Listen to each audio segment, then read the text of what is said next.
پیرزادہ صاحب، یہ اگر سلیم بخاری صاحب کی بات اور سعید قاضی صاحب کی بات ان کو دیکھا جائے تو یہ جو ایشوز ہیں یہ صرف اور صرف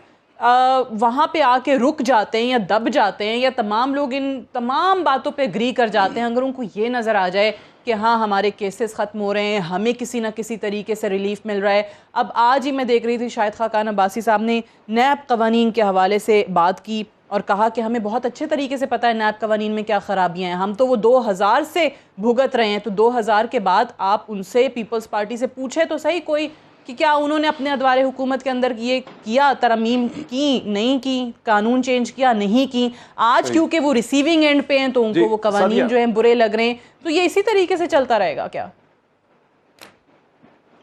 سعدیہ، جو بخاری صاحب نے بات بتائی کہ کیسے نواز شریف صاحب کے ساتھ بات چیت ہو رہی ہے، ہم نے بھی وہی سنا ہے بالکل، اور شاید سعید بخاری صاحب نے بھی شاید اسی سورس سے سنا ہوگا، تو صحیح کہہ رہے ہیں، میری بھی یہی اطلاع ہے کہ نواز شریف صاحب کو اپروچ کیا گیا ہے اور نواز شریف صاحب اور ان کی پارٹی کی طرف سے مطالبہ یہی ہے کہ اگر تمام کیسز ختم کر دیے جائیں نواز شریف صاحب کے تو پھر P M L N 18th amendment کو ختم کرنے میں یا اس میں ترمیم لانے کا جو پروسیس ہے اس کو سپورٹ کرے گی۔ اگر یہ بات صحیح ہے جس جگہ سے ہم سن رہے ہیں، اور یہ ہم سول بیوروکریسی وغیرہ سے سن رہے ہیں، اب اگر یہ بات صحیح ہے تو اس سے کیا پتہ چلتا ہے کہ پاکستان کی تمام جو سیاسی جماعتیں ہیں، پی ایم ایل این ہو، پی ٹی آئی ہو، پی پی پی ہو، اور پاکستان کی اسٹیبلشمنٹ ہو،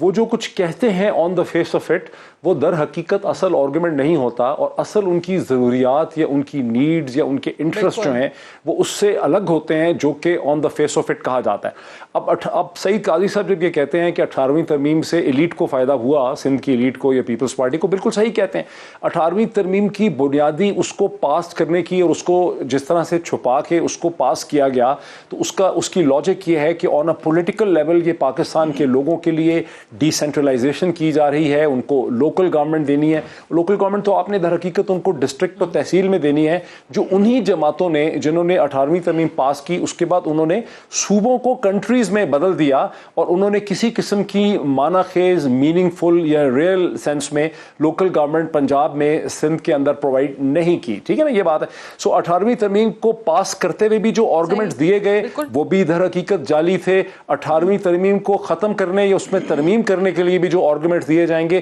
وہ بھی جعلی ہے۔ اب اس میں آخر میں اس لیے ہو رہا ہے سعدیہ کہ اس ملک میں افیکٹو ایجوکیشن بہت تھوڑی ہے، ایون جو ایجوکیشن دی بھی جا رہی ہے اسکول کالج سے، اور جس قسم کا اب ہم نے ایک پروپیگنڈے کا ماحول بنا لیا ہے، اس میں ہم ریشنل ڈسکورس جو ہے، ریشنل پولیٹیکل ڈسکورس جو ہے، جو منطقی لاجیکل پولیٹیکل ڈیبیٹ ہے، وہ ہم اس ملک میں نہیں کر پاتے، جس میں عوام کو ٹرک کی بتی کے پیچھے لگا کر ان سے کسی بھی جگہ پہ کوئی بھی سائن یا دستخط اور یا جو ہے ووٹ جو ہے ان سے لیا جا سکتا ہے، کیونکہ یہ پڑھا لکھا ملک نہیں ہے۔ کہنے میں 60-70% اس کی خواندگی ہے، لیکن افیکٹو یہاں پر ایجوکیشن شاید 15-20% سے زیادہ افیکٹو پولیٹیکل لٹریسی یہاں پہ ایگزسٹ نہیں کرتی، کیونکہ ہم خواندگی میں جو آپ بات کر رہے ہیں، خواندہ ان لوگوں کو بھی کنسیڈر کرتے ہیں، ان کا بھی نام اس خواندگی کے اندر شامل ہو جاتا ہے، جن کو صرف اپنا نام ہی لکھنا آتا ہے، ان کو بھی ہم خواندہ کہتے ہیں۔ یہ وہ والی آپ پرسنٹیج بتا رہے ہیں۔